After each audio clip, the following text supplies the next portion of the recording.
Hello, everyone. You're listening to CloudNext, your go-to source for cloud innovation and leaders' insight. Brought to you by Globaldots. Picture this. You're finally on that long-awaited vacation. The sun is setting over a tranquil beach and the stress of work seems a world away. But then your phone buzzes. It's an alert from the office. A critical vulnerability has been found in one of your applications. Suddenly, the relaxation evaporates. You're pulled back into a world of urgent patches, code reviews, and endless battle against cyber threats. This is the reality for many of us in the world of application security. But our guest today is waging war on the grunt work in search of a better way of AppSec. I'm Ganesh, and joining us in this episode of CloudNext is Neatsun Ziv, co-founder and CEO at Ox Security. And together we'll delve into how the traditional methods of endless alert noise, manual triage, and duplicated efforts are giving way to innovation and solutions that redefine the industry. Neatsun, before we start, what should people know about you? Wow, that's a good question. One thing that I really like to do, but I don't have the time since Ox, is windsurfing. So that is definitely something I would like to find time to do again. That is not the answer that I expected to that question, but that's very cool. It's nice that there's a human element behind CEOs, that you're not just a walking, talking cloud security machine. I know you have this vision of eliminating grunt work in application security. Can you tell us how that innovation gives businesses a competitive advantage, and what does that look like? I think that the example that you started with, saying you're on vacation and then something happens, is something that we all know. It happens to everybody. Not necessarily in AppSec, but in every space of security. And the challenge is that this is our world. Now, the better and more prepared you are to that event, the easier it is. And maybe this can be handled without you actually being involved in the process. And I think that in order to get that, you need a lot of maturity to understand what are the questions that need to be asked. Who should I communicate this to? Not just how do I fix it? And then where should I fix it? Because sometimes you get an alert and it's on 1,000 different places, or you don't even know where should you fix things. So really just understanding what is the playbook, how should I play this specific alert, is a great progress that many don't have an idea how to even start this. So this is why you see a lot of communities just trying to understand and help each other, saying, oh, I'm doing this, I'm asking those questions, and I'm trying to communicate this way. And especially as you move to more regulated and publicly traded companies, you're going to see that there are actually requirements that nobody really understands in the details. Yeah, I completely agree with that. And the birth of private CISO groups on WhatsApp and Telegram definitely speaks to that. I see some very high profile people asking each other what on earth they are doing about X, Y, or Z. You know, it's the sort of thing that media companies would love to get their hands on, I'm sure. You have a very long history in the world of AppSec. I know you have 12 years of working for Checkpoint under your belt. So looking on like the journey of AppSec landscape, can you share insights on pivotal decisions and thought processes that have helped to shape the market? Wow, yeah. So Checkpoint for 10 years, managing this cybersecurity business unit. And I think that during that time, we've seen quite a lot of issues that became huge, starting with embedded passwords inside of some boxes that somebody had to actually go and patch each one of the boxes, to cases like Log4j and other cases like SolarWinds and CodeCarve and so many other cases that we've seen out there, hacking groups, the evolution of crypto and ransomware. So we've seen a lot of those cases throughout the past 10, 12 years. And when you look on this journey, what you're actually seeing is that it's constantly evolving. Year after year, there's innovation on the threat actor side, and the defenders need to actually evolve back and say, you know what, if you're doing this, I will do this. And if as a defender, you're keeping the same ideas and concept that you had 10 years ago, you're going to be overrun. It's a definitive answer. I like that. It's the Queen of Hearts race where everybody has to be running at full speed in order to stay in the same position. Exactly. So if you're not running at full speed, you're going to be at the back. That's for sure. And looking at how the market has changed over the years, can you think of some factors that have influenced your strategic tool set for discovery, analysis, and remediation within your product? I think that one of the challenges that we had internally to understand is, let's say that you have an exposure. And at that moment, you're trying to understand, okay, should I actually worry about this? Yes or no? And does it mean that the vacation is ruined? Or is it just a few minutes to say, hey, this case looks like that case, let's do this. Or even better, my team knows how to do it without me getting involved. Or even better, I don't need to do anything because it's automatic completely. I think that in order to understand it, you need to understand case by case, what is the playbook. So let's say something that I helped a friend just a few days ago, a startup company, one of their passwords was embedded into the code. The code was somehow leaked by a human mistake. And at the moment afterwards, it got to GitHub. And now you get to the position saying, okay, what is my playbook? So the easy answer is, okay, just remove the password. But then the password's already out.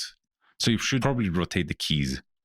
And if you're saying, okay, I rotate the keys, I need to tell the DevOps because some of the systems are not going to work after that. And the question, okay, how long has it been there?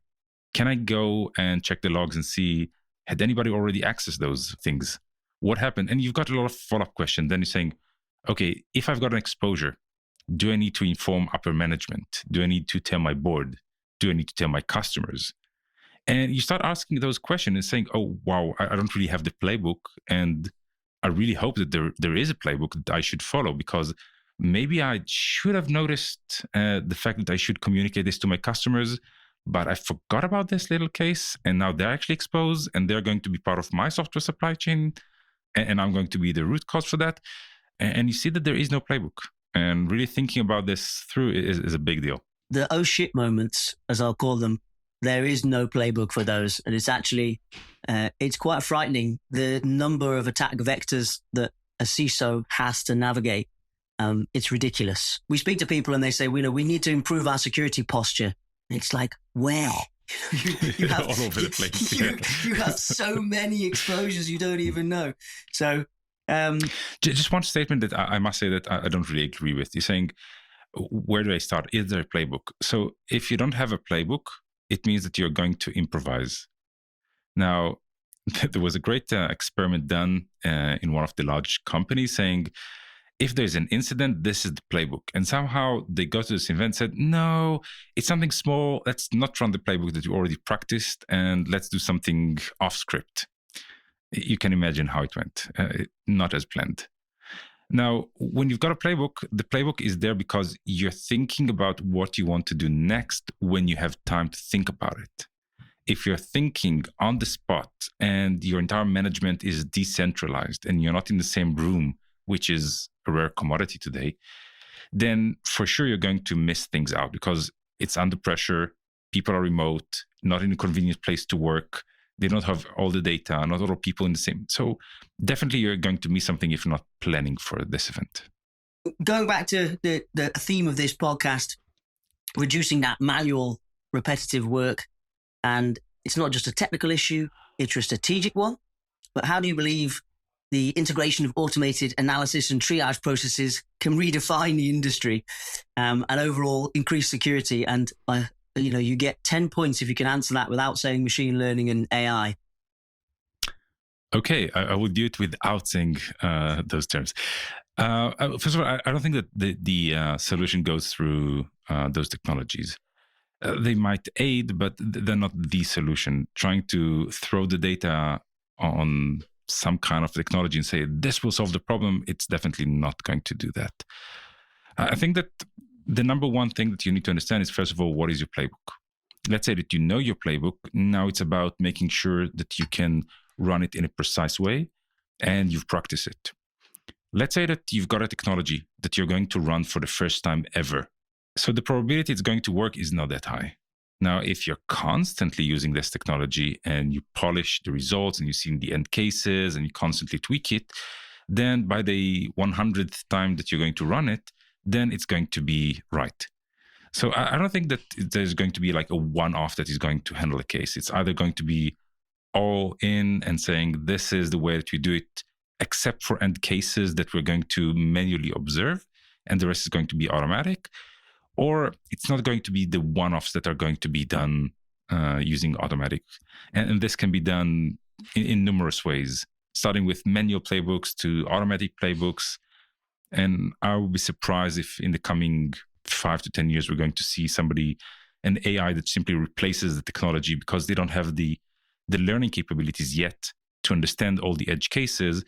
And they're going to project everything that they understood from previous cases to a new case, which will probably be even worse. I like the idea of playbooks, but I somehow feel that the thing that is going to sting you is the thing you don't have a playbook for. If people had planned correctly for all the ways they were going to get hacked or ransomware or leaked secrets like you discussed, if they had a playbook for that, probably it wouldn't have happened in the first place.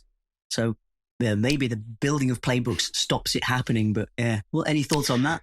Yeah, well, we just did a lecture, which we called the Black Swan effect. We had here a major event in Israel, which is kind of a black swan. And a black swan, by definition, is something that is very hard to predict. But in retrospect, it's very easy to tie in all the facts saying, oh, of course, we should have seen that. Now, in order to understand a cyber event, there is always mechanics of how things work. When you're doing the other side or the threat actor side, you want to go through several stages. So you want to pick up your target. It's not that you're just praying and spraying that it will stick. You need to figure out who's your target, then work on the target, trying to understand how can I get to a better position, find your entry point, then try to do lateral movement and persistence.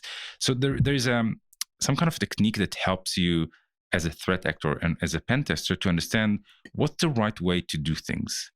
And if you're not going through this framework or some kind of a framework, it is very, very hard to complete a task from the beginning to the end. In order for something to be a complete black swan, you need to think about each one of those stages in a completely original way. And if you need to do the exfiltration of the data and the persistency and each one of them need to be very, very original, that's a very, very, very, very, very, very high-end job, which is very, very rare as well. Meaning if you take the cases that we've seen, you don't see a lot of black swans. The components and the ingredients, we've seen them before, and you probably could have blocked a lot of them with the right preparation. And talking about those people then, so the exact kind of people who'd be looking at these, triaging them, and considering the amount of noise, have you got any philosophies or leadership advice for better efficacy or efficiency of those security teams? I mean, particularly when it comes to manual triage. So let's split the risks into two kinds, the one that kill you and the one that you're saying it's a hygiene or second tier. So the ones that kill you are the ones that in one attack you can get from point A to point B. So if somebody gets into your database that you hold all the records and you've done no work whatsoever to encrypt the data or make sure that you've got access control or limits on rates or whatever it is, and they can simply pull all the records or drop the table, well, that's one of those cases that one move can kill you. Now, most companies are really not in that state. They already have a few layers of defense. And at that point, you want to get to the situation that you're saying, okay, what are the things that are one strike? And then what are the things that require 2 strikes or 3 strikes? And if you think that you are able to eliminate one of those strikes, then you might have initial access, but you cannot propagate the attack. Preferably, by the way, prevent the initial access. That's the best way, but that's not always the case. So this is why people are building it defense in layers. Now, it is hygiene. All the rest of the cases are hygiene. For example, if you've got password, and I'll take that case because it's easy, that is embedded in your code, but it is not publicly exposed. It is in your code. But then somebody has, for some kind of reason, access to your code repository, and then they see the passwords, then in 2 strikes, they're going to get whatever they want. Now, the more strikes that you're going to have or require them to iterate and manually combine attack vectors, this is how it becomes harder for them. Now, at a certain point, you're saying, okay, my comfort level or my risk appetite is up to 2 strikes or 3 strikes or just on the entry point. And once you can define it, saying, how do I think about what is risk for me in my organization? Then you can say, okay, I don't want anything that is 1 strike. I don't want anything that is initial access. And you can start focusing on the things that really can breach the comfort levels that you have. So looking over your history and someone who's been in the trenches with app security, do you think there's a breakthrough moment or innovation in AppSec that has significantly altered your strategic outlook? I think that when we looked on cases like NotPetya for the first time, that was 2017, and we started seeing that somebody's tampering with the way that software is being built as part of the breach to the Ukraine accounting software.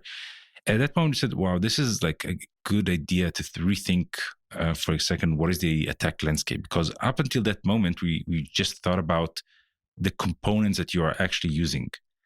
And what that attack showed us is saying, okay, maybe I cannot just tamper with your code, but I can go one step backward and see how you're actually building the code. And can I tamper in those areas and inject myself to something that everybody already trusts? I think that was really an awakening call saying, can we rethink the strategy? What should we think about? And as we started seeing this happening, we started seeing more and more of those cases. We definitely understood this is where the world is going to. And yes, this is really, at that moment, we stepped out and say, we really need to rethink the strategy. It's not the same as 10 years ago. How do you think that impacted what you do, or in your product particularly, or just your vision at the time, where, in your role at Checkpoint at the time? So in Checkpoint, we're not doing AppSec by itself. We're more focused on the actual attackers themselves, how they're taking the advanced attack in the more later stages. I think that what it taught me is really about thinking about the world in a broader sense, saying you don't need to always think about the same attack methods with minor changes. There are hundreds of different attack vectors, and you should start thinking about the entire field instead of just thinking about the same thing that you've already seen hundreds and thousands of times. And this really changed the perspective, saying, if there are hundreds of those cases, then it's not something I'm going to remember. It's not something that I'm going to have muscle memory to defense. I need to really think about how do I protect against the things that are more rare, that are more on the far side of the curve. That's a big difference. I actually feel sorry for CISOs today. It used to be an easier job, basically. It got a lot harder for people, big time harder. And we talked a little bit about the guy on holiday who doesn't want to have his holiday interrupted, which I think is actually, it's a good metaphor for everything application security. Just how do we stop the guy's holiday getting interrupted? And around alert prioritization, can you give us a bit of an unpack on how implementing strategies like alert prioritization has had, noticeable changes in your organization? It goes back again to the playbook. So the playbook is the way to define what is your risk appetite and how you're reacting to that. So once again, I'll go to the password example. So let's say that you've got a password embedded in code, and somebody goes and say, oh my God, we found a password embedded in the code. So the question is, of course, what is the context? If the context, it is my keys to my Salesforce, and it is right now in a public repository, and everybody has access to it, and I don't have two-factor authentication, oh yes, you should be in panic. But if it is a private repository and it requires two-factor authentication and a few other mitigating risks, and it is locked to IP in certain countries, you know what? It's a hygiene problem. It's not that bad. So if you say, okay, there is a set of considerations that I can take into account, saying, if I find this and this and this, not that bad. On the other hand, if I find this and this and this, oh, this is really, really bad. This is something that requires.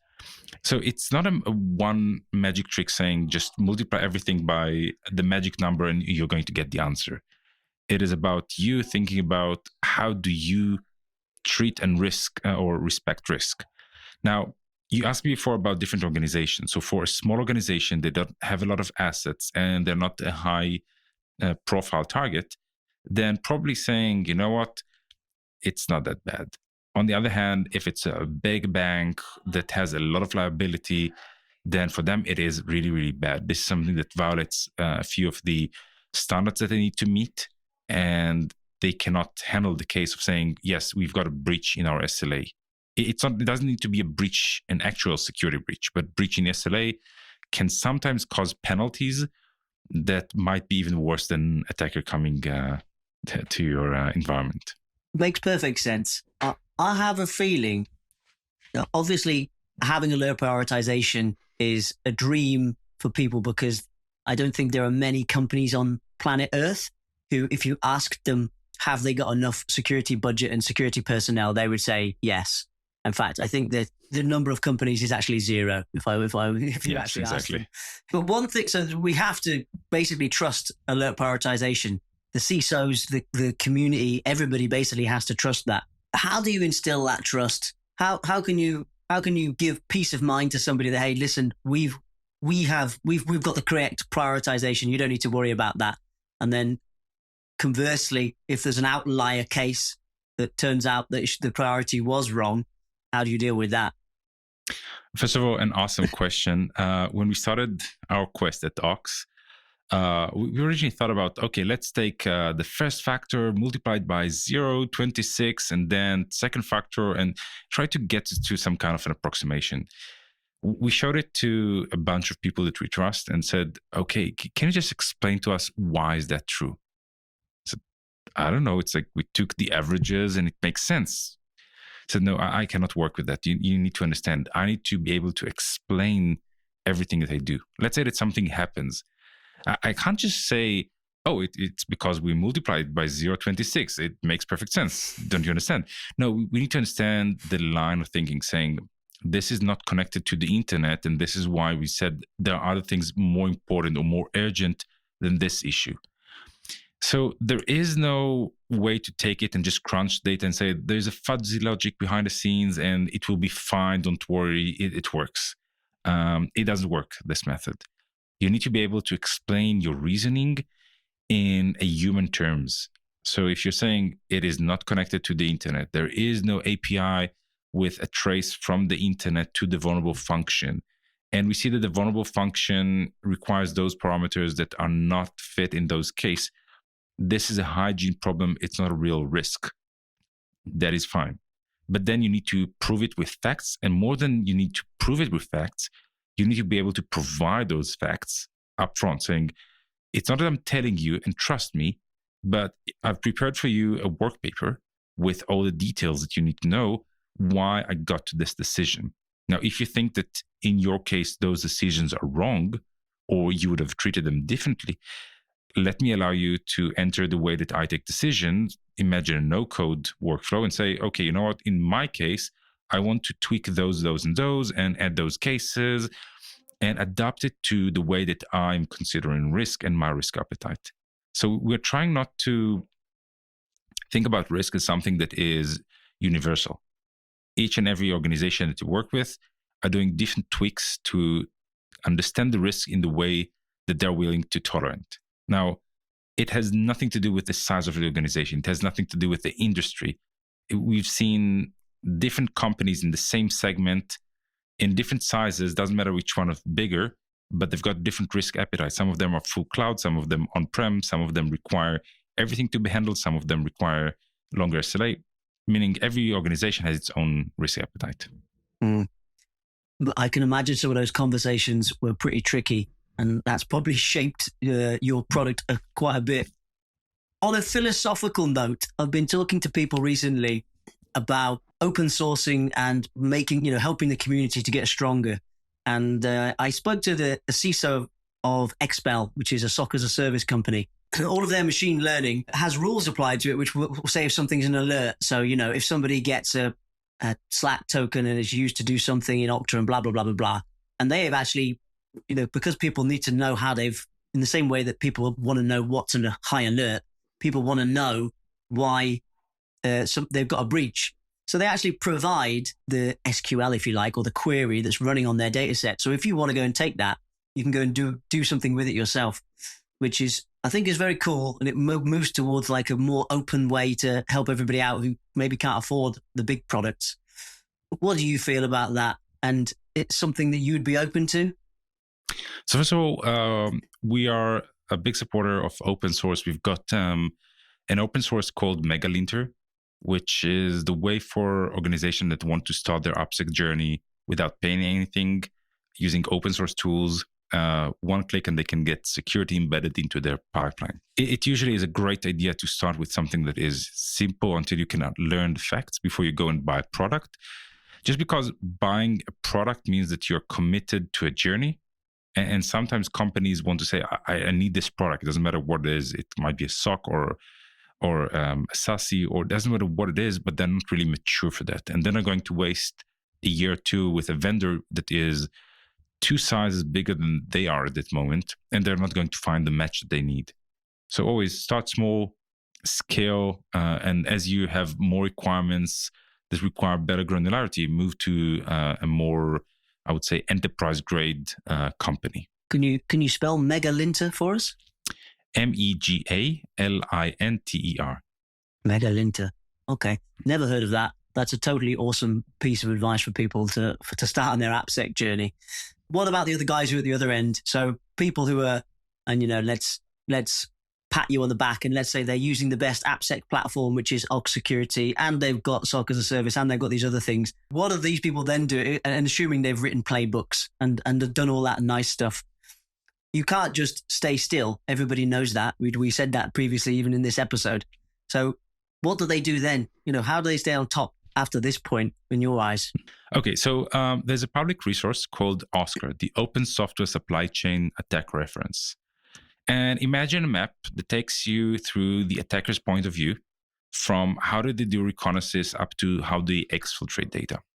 Now, imagine that this map is dynamic. So every time that there's a new attack vector, it appears on this map. There are hundreds of those cases. So you can start and play and understand how you're going to play in each one of them. Or you can start thinking about it as a way saying, let's zoom out and say, I don't have time to understand all of those cases. AppSec is just one practice out of 3, 4, 7 that I have in my organization. Then I probably need to rethink the strategy and saying, okay, I need to take it in a different way, saying, what happened in those cases that are more rare and I don't see on a daily basis? And let's use something that the industry already adopted as saying, I understand this is a good way to handle those cases. And if you get to those cases, then do this, this, and this. Or even better than that, how can I prevent those cases from happening?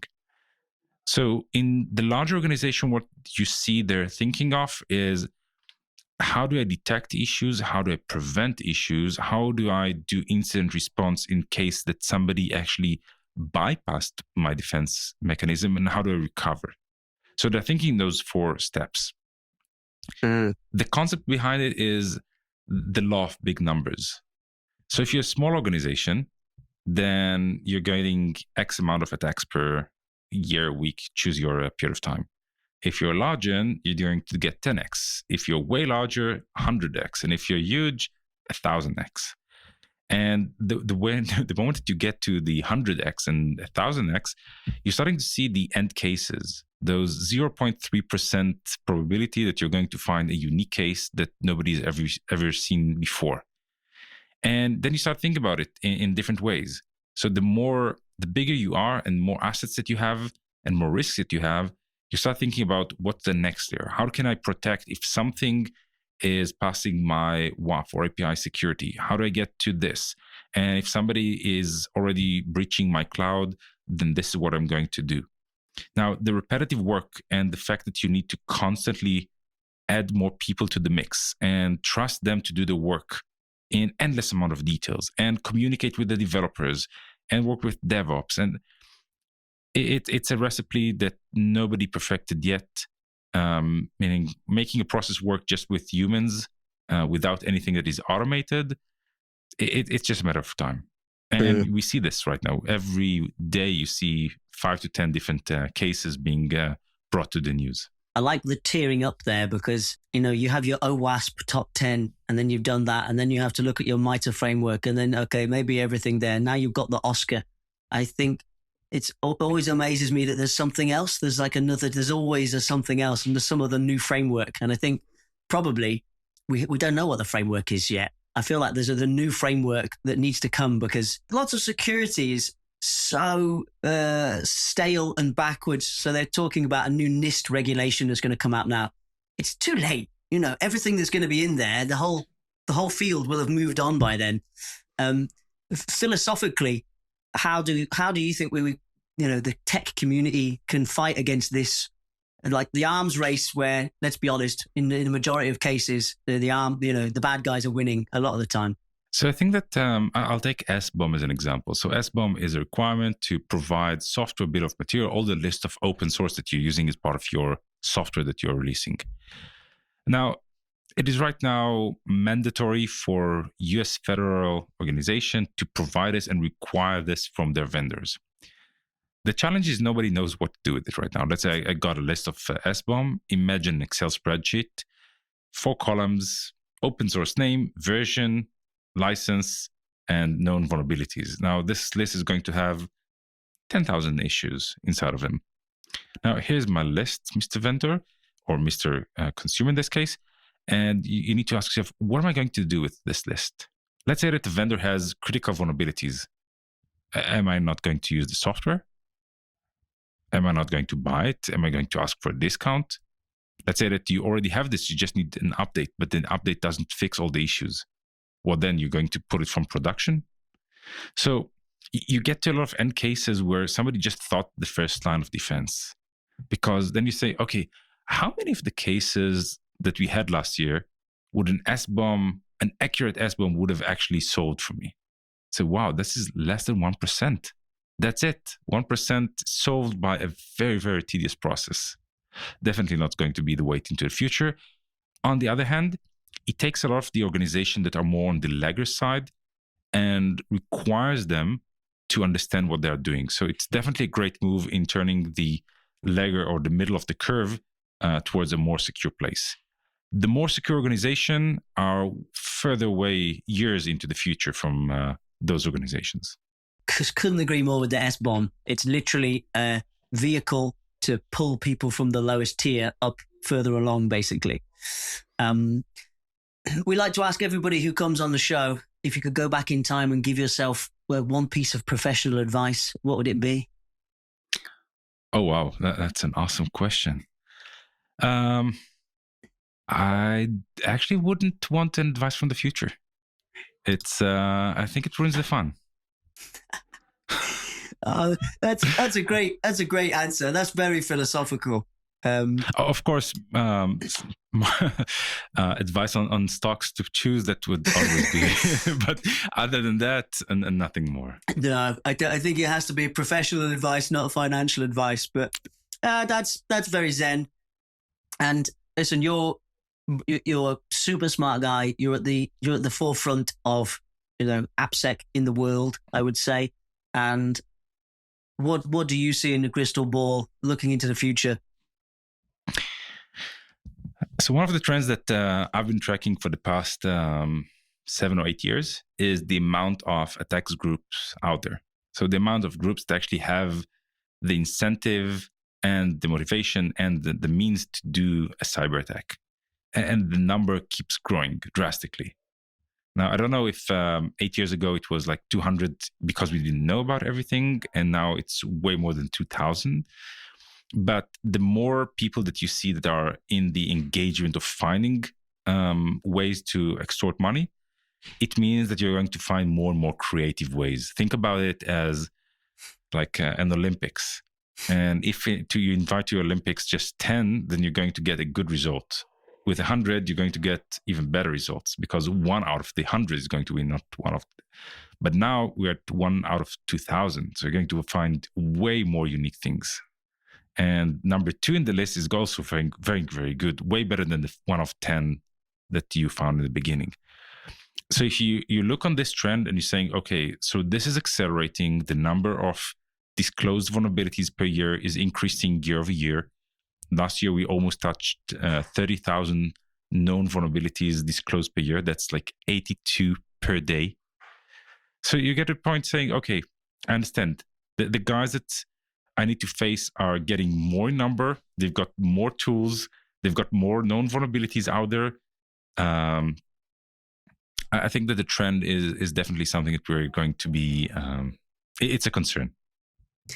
On the plus side, at least neither of us will be out of work anytime soon. It's a job that has, good future prospects. And just out of interest, how do you stay on top? So there's, 82 vulnerabilities a day and, 20 tools to try and manage that. But what are the ways you stay on top of current trends in the industry, just out of interest? Any podcasts or YouTube things you follow? So I read quite a lot. So I get all the sources. I've got a good team of people constantly working 24/7 to make sure that everything that goes in gets an immediate evaluation, trying to understand what are the implications. Is it something that we should be aware? Should we raise the level of readiness? In most cases, it's not a black swan. It's something that we've seen before. Then we've got the network of about 400 CISOs over Slack that we simply send interesting findings once in a while, saying, look, this is probably going to get to your way. It's right now still not on the high alert. It has all the criteria to be something big. Hopefully it will not become something big. Once we know the details, we will share more. And you get them engaging, saying, okay, our guys looked at it and we think this, and this is what we're going to do as a precaution. And when you've got a large group of people, you've got the powers multiplier. So you can actually understand what are other thinking and just not have one state of mind, but you're going to have a lot of different people thinking about the same problem with different point of view.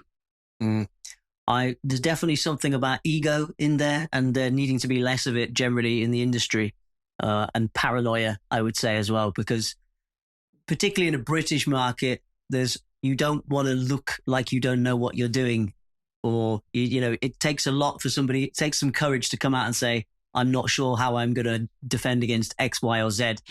But actually, all the CISOs are in this together, and that the more of them that are sharing openly on Slack groups, the better. So I would definitely support that. Exactly. Security is definitely a group play, not a single play. Yeah, totally. I don't know how actually we get people to be more collaborative, because there's so many great ideas that come out of people I chat to on this show, basically. But there's so many great ideas come out of people. But I somehow still feel that everybody's so in their own bunker, in their own problem-solving thing, that actually getting together, to form, we need like a lapsus of good guys, or we need like a BitLocker of good guys or something like that. I don't know how we do it. We need to go and employ loads of Bangladeshis or something, to an army of good guys out there. I don't know. But that's something for a philosophical end of it. Neatsun, it's been totally great talking to you. Is there any closing thoughts you'd like to leave to our listeners? No, if anybody wants to talk further details, always happy to chat via LinkedIn. I think that's the best way to get a hold of me. This episode was produced and edited by Daniel Ohana and Tomer Mulvidson. Sound editing and mixed by Bren Russell. I'm Ganesh the Awesome, and if you're ready to deep dive and start transforming the way you approach security, FinOps and DevOps, or any other cloud practices, then the team and myself at Globaldots are at your disposal. It's what we do, and if I don't say so myself, we do it pretty well. So have a word with the experts, don't be shy, and remember that conversations are always for free.